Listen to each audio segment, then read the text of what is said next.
내가 사는 군에는 정말 유명한 형가가 있다.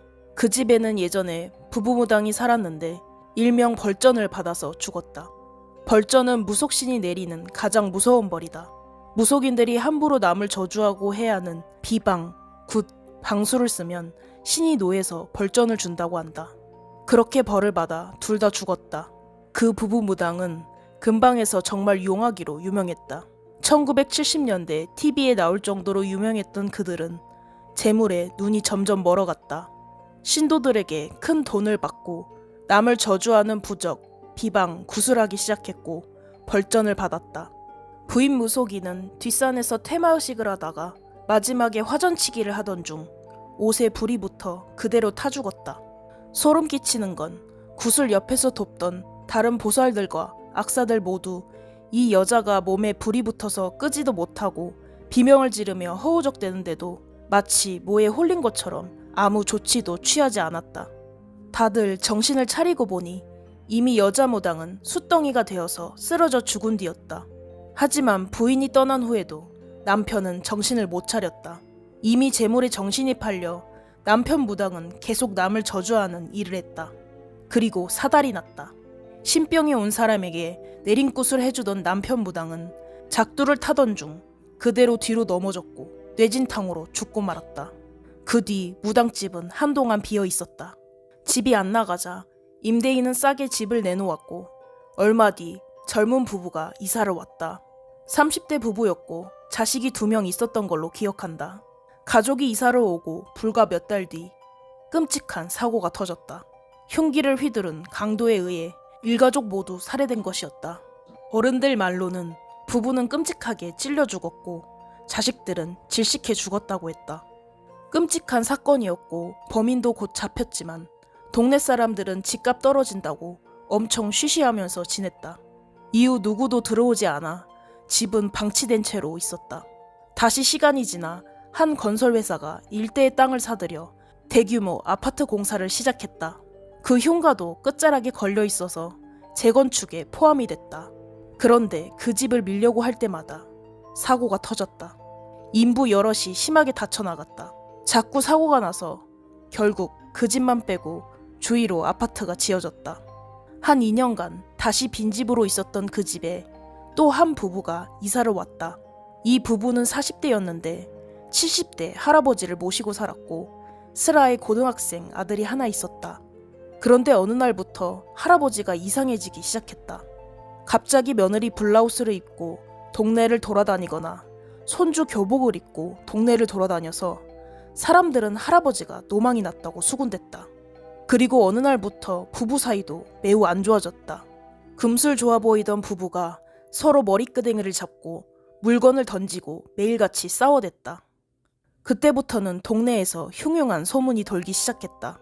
죽은 무당 부부가 이사를 들어오는 가족들한테 저주를 내린 거 아니냐는 소문이었다.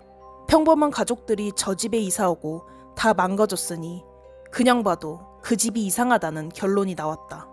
보다 못한 부녀회장님은 살고 있는 부부에게 집에 어떤 일이 있었는지 알려주었다.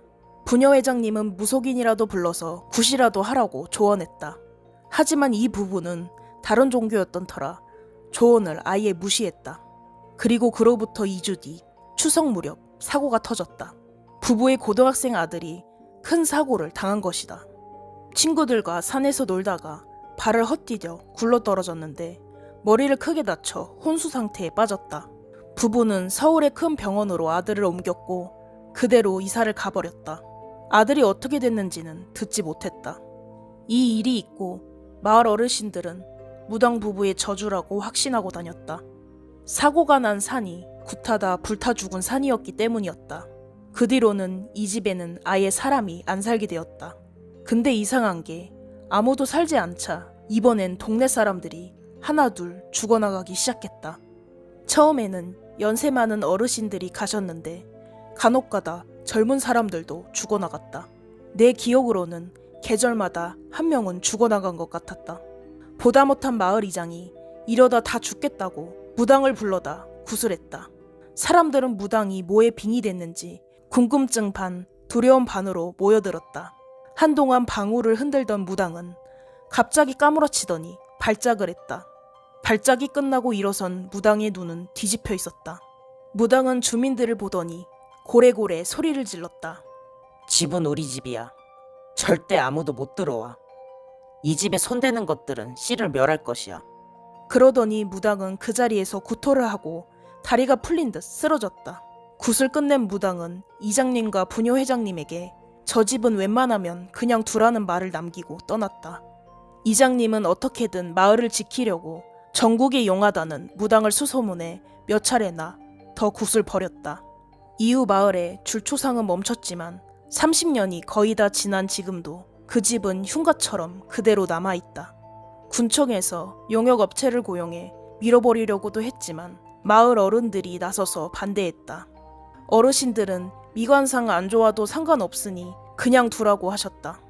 흉가는 여전히 마을 주민들과 불편한 동거를 이어가고 있다. 정말 무당 부부가 내린 저주로 온 마을이 줄초상이 난 걸까? 그 무당 부부는 도대체 왜 자신들의 잘못으로 죽고 나서도 무고한 마을 사람들의 목숨을 앗아간 걸까? 아직도 재물에 미련이 남아 마을 사람들한테까지 해를 끼친 건지도 모르겠다. 마치 일본 귀신처럼 걸리면 해를 끼치는 원기 같은 느낌이다. 이유는 나도 잘 모르겠지만 30년이 지날 때까지 아직도 그 무당 부부집은 누구도 안 건들고 남아있다. 어쩌면 무당 부부는 아직도 그 집에 남아 다음 저주를 내릴 가족을 기다리는 건지도 모르겠다.